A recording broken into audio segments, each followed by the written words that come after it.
afternoon, students. Today I am going to discuss about our last portion of the unit 3, which is importance of prokaryotic microorganisms. And basically I will be discussing beneficial uses as well as the harmful uses of the prokaryotes. And in your semester 4 you will study applied microbiology, okay, where you will study in more detail about the beneficial aspects of the microorganisms. So starting with the beneficial microbes, okay, or beneficial prokaryotes more particularly. Okay, beneficials are basically those microbes or those basically prokaryotes which can help human beings and which are basically of great importance also. Okay, and as a whole in the environment also they have a very big role, especially in the nitrogen fixation and various cycles such as nitrogen cycles. Okay, even in the case of a photosynthesis, even in the case of a various various carbon cycle, phosphorus cycle, iron cycle, etc., even the sulfur cycle, okay, which itself contains microbes as a major part of their metabolism. So the cooperation and of the between bacteria and the eukaryotes, and one of the most studied beneficial aspect in regard to the ecology is the nitrogen fixation. And nitrogen fixation is a very important element. Nitrogen is basically a very important element for the living things because it is a part of nucleotides, amino acids, and also part of the building blocks like nucleic acids and proteins. And nitrogen is usually the most limiting element in the terrestrial ecosystems, and the atmospheric nitrogen basically provides largest pool of nitrogen available. Almost 70% of our atmosphere basically consists of a atmospheric nitrogen, and this atmospheric nitrogen cannot be fixed by the eukaryotes.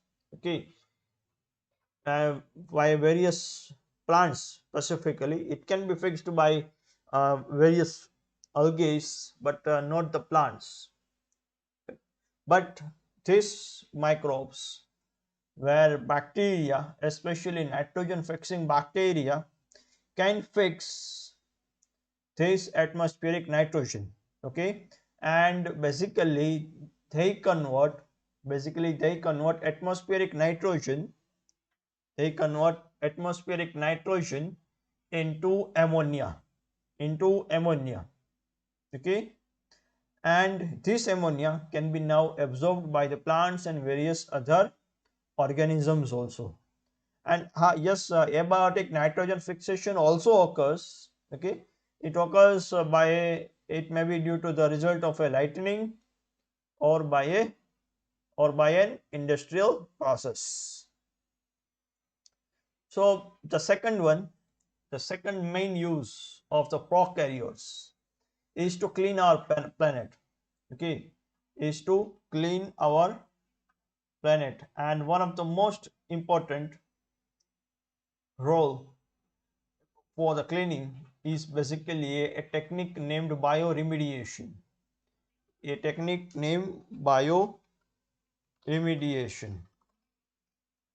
Okay, so bioremediation basically is a technique which basically employs living organisms like microbes and especially bacteria, which basically helps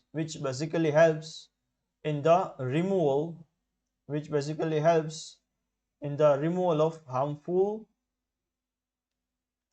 waste from the nature. Okay,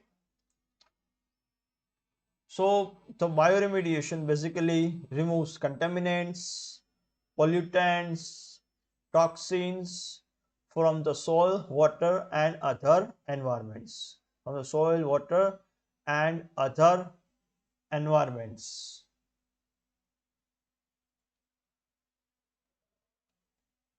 So the bioremediation, basically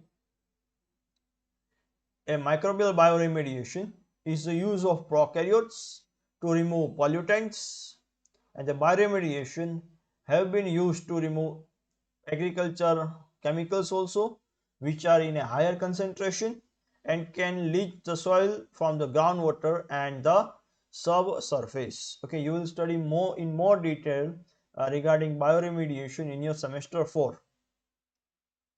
And certain toxic metals and oxides such as selenium and arsenic compounds can also be removed from water by bioremediation. By bioremediation. And one of the example of bioremediation uh, where there is a cleanup of mercury. Okay, you all know mercury is a toxic metal that, okay, and this can be removed from an environment by the process of the bioremediation.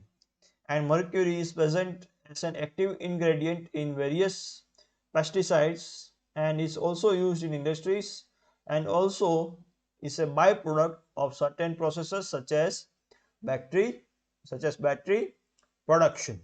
Okay, and the several species of bacteria can carry out biotransformation also of the toxic mercury into the non-toxic forms.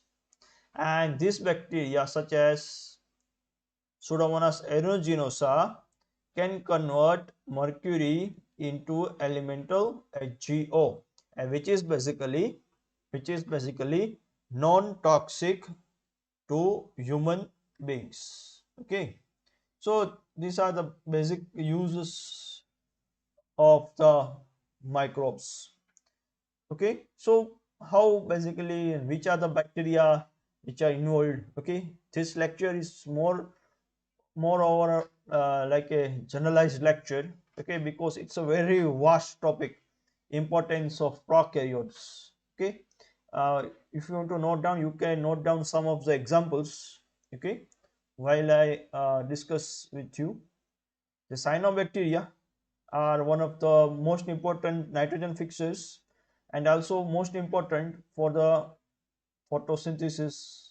Okay, and some of the members of the genus Clostridium are example of free livings, and some of the azotobacter which are also free living nitrogen fixers. Some of the bacteria such as Rhizobium, Bradyrhizobium live symbiotically with the other plants and fix the nitrogen. Okay, and this occurs mainly by the enzyme nitrogenase which is present in this bacteria. Okay, so the role and the cycle in the case of a nitrogen, okay, they are responsible for the process of the ammonification also, even nitrification also, even denitrification also. Okay, and the nitrification is basically carried out by the bacteria Nitrosomonas, Nitrobacter, and Nitrospira. Okay, and denitrification like Pseudomonas denitrificans. Okay, is one of the example of the denitrification.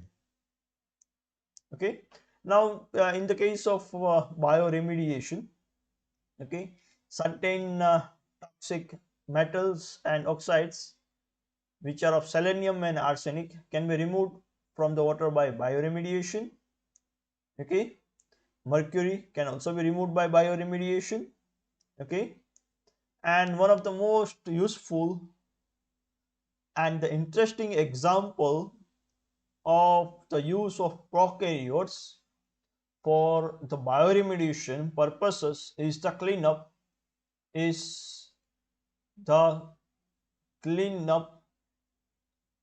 of the spills, oil spills. Okay, and the importance of prokaryotes to the petroleum bioremediation has been also demonstrated in several oil spills in the recent years.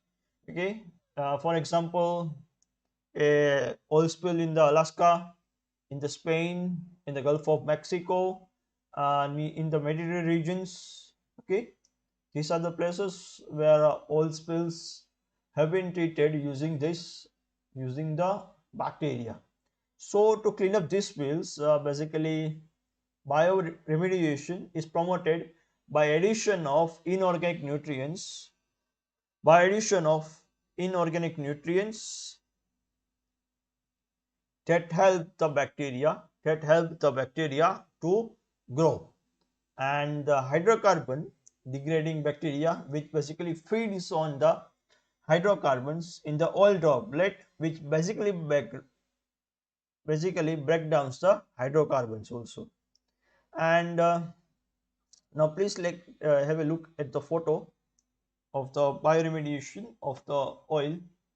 Okay, and some species alkanivores, okay, basically produce surfactants that solubilize oil, whereas other bacteria degrade the oil into carbon dioxide also. So in the case of the oil spills in the oceans, okay, and ongoing oil spills or the natural bioremediation tends to occur if there are oil consuming bacteria in the ocean prior to the spill. Okay, so in addition to naturally occurring oil degrading bacteria, and human selected and engineered bacteria possesses the same capability with an increased capability of oil degradation. Okay, and also degrade a degrade a larger spectrum of hydrocarbon compounds, and under ideal conditions it has been reported that 80% of the non-volatile components in oil can be degraded within the 1 year of a spill, and the other oil fractions containing aromatic and highly branched hydrocarbon chains and are more difficult to remove and remain in the environment, which are there for a longer periods. Okay, so basically this is a photograph of the bioremediation in the Exxon Valdez oil spill, okay, in the Alaska regions. Okay, similarly we is a photograph where the oil spill can have a catastrophic sequences of the oil spills in the damage to the fauna. Okay, now moving forward with the industrial role of the bacteria. Okay, the first one is their role in the food industry. Okay, bacteria basically plays important role in the fermentation, so they are used for the manufacturing of butter, yogurt, cheese, cakes, and beer. Okay, so they produce a variety of industrial products. Okay, now they also have a important role in the pharmaceutical industries. Okay, in the pharmaceutical industries where bacteria are able to produce many antibiotics also, and some antibiotics are streptomycin, tetracycline, etc. Okay, and these recombinant bacteria are used to synthesize insulin also, growth factors, and other pharmaceutical products and basically these bacteria are genetically engineered. These bacteria which produce insulin, various growth factors, or maybe another pharmaceutical products may be genetically engineered also. Okay, now in the case of their role in the energy production, right now the entire world is facing the problem of shortage of energy. Okay, and biogas, as we live in India, biogas is one of the most important source. Okay, and the maximum study in the biogas has been done in the India itself for the production of the biogas. Now in the role in the agriculture, bacteria along, they can be used as a plant growth promoting bacteria. They can be used as a plant growth promoting bacteria, but can also be used as a pesticides for the biological control, as a pesticides for the biological control, and it is effective and a very cheap method for controlling the pest, and another good point of using the bacteria for the biocontrol is they are not going to harm the other bacteria which are beneficial. Okay, they are not going to harm the bacteria which are beneficial. Okay, they also have a beneficial role in the case which I told you right now, plant growth promoting bacteria, where it can promote the plant growth by fixation of nitrogen, solubilization of phosphate, phosphorus, and by also production of various plant hormones also. Okay, and this bacteria and some of the bacteria which have property of PGPRs can also be used as a biofertilizers, Okay, so beneficial microbes, these are the general properties, starting with any of the fermented food. Okay, starting with any of the fermented food, okay, needs a particular prokaryotes to be used. It may be starting with curd, even bread, where in that case yeast is used basically. Okay, and in the case of wine production, in the case of fermented pickles, in the case of fermented vegetables also, this bacteria have play an important role in the food industry as well. Okay, uh, now moving forward with the next one, in the dairy farms.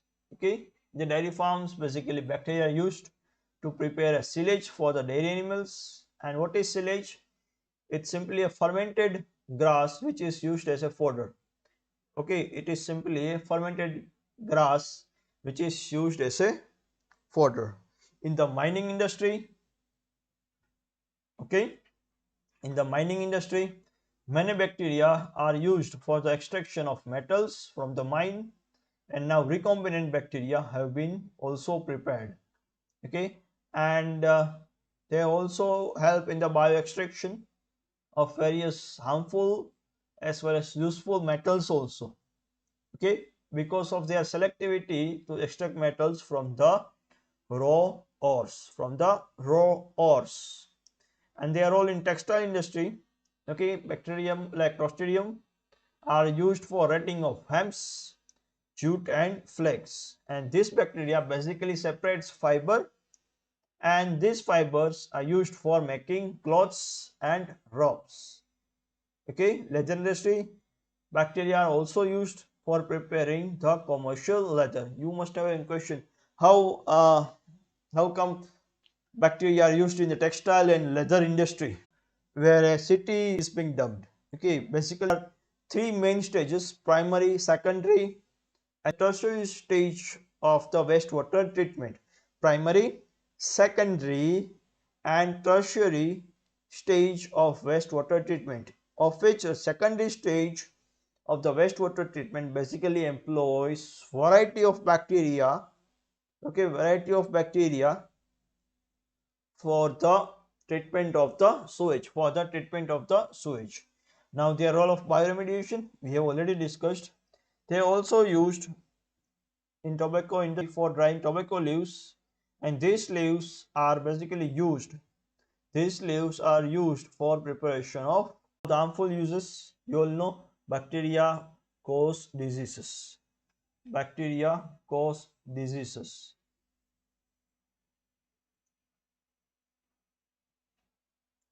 So this bacteria,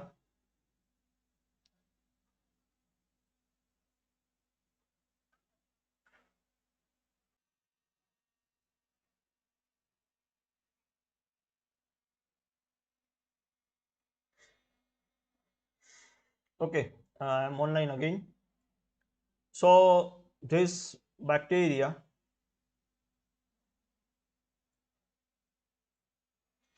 you all know basically. ના ઝટકો આવ્યો જો મને એમાં